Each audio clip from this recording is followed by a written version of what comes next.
ಸರ್ಕಾರಿ ಮಾದರಿ ಶಾಲೆಯಲ್ಲಿ ಹೊಡೆದಾಟ ನಡೆದಿದೆ. ಎಸ್ಡಿಎಂಸಿ ಅಧ್ಯಕ್ಷನನ್ನ ಅತಿಥಿ ಶಿಕ್ಷಕ ಹೊಡೆದಿರುವಂತಹ ಘಟನೆ ನಡೆದಿದೆ. ನೀನಾ ನಾನಾ ಅಂತ ಶಾಲಾ ಮೈದಾನದಲ್ಲೇ ಮಾರಾಮಾರಿ ನಡೆದಿದೆ.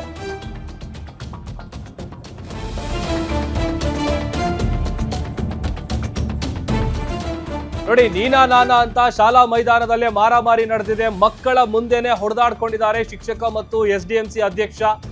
ಎಸ್ಡಿಎಂಸಿ ಅಧ್ಯಕ್ಷರಾದಂತಹ ಸತೀಶ್ ಭೋಸ್ಲೆ ಮತ್ತು ಅತಿಥಿ ಶಿಕ್ಷಕ ನವೀನ್ ಇವರಿಬ್ರು ಕೂಡ ಪರಸ್ಪರ ಹೊಡೆದಾಡ್ಕೊಂಡಿದ್ದಾರೆ. ಸಂಬಳ ಕೊಡಿಸೋದಕ್ಕೆ ಲಂಚಕ್ಕೆ ಬೇಡಿಕೆಯನ್ನ ಇಟ್ಟಿದ್ರಂತೆ ಎಸ್ಡಿಎಂಸಿ ಅಧ್ಯಕ್ಷ. ಇದೇ ವಿಷಯಕ್ಕೆ ಇಬ್ಬರ ನಡುವೆ ವೈಮನಸ್ಸುಂಟಾಗಿದೆ. ವಾರದ ಹಿಂದೆ ಹೊಡೆದಾಡ್ಕೊಂಡಿದ್ದಂತಹ ವಿಡಿಯೋ ಈಗ ವೈರಲ್ ಆಗ್ತಾ ಇದೆ. ಹಾನಗಲ್ ಶಾಸಕ ಶ್ರೀನಿವಾಸ ಮಾನೆಗೆ ಕಂಪ್ಲೇಂಟ್ ಅನ್ನ ಕೊಟ್ಟಿದ್ದಾರೆ ಶಾಲಾ ಸಿಬ್ಬಂದಿ. ಸ್ಥಳಕ್ಕೆ ಭೇಟಿಯನ್ನ ನೀಡಿ ಹಾನಗಲ್ನ ಬಿಇಒ ಅವರು ಪರಿಶೀಲಿಸಿದ್ದಾರೆ ಅನ್ನುವಂತ ಮಾಹಿತಿ ಸಿಗ್ತಾ ಇದೆ.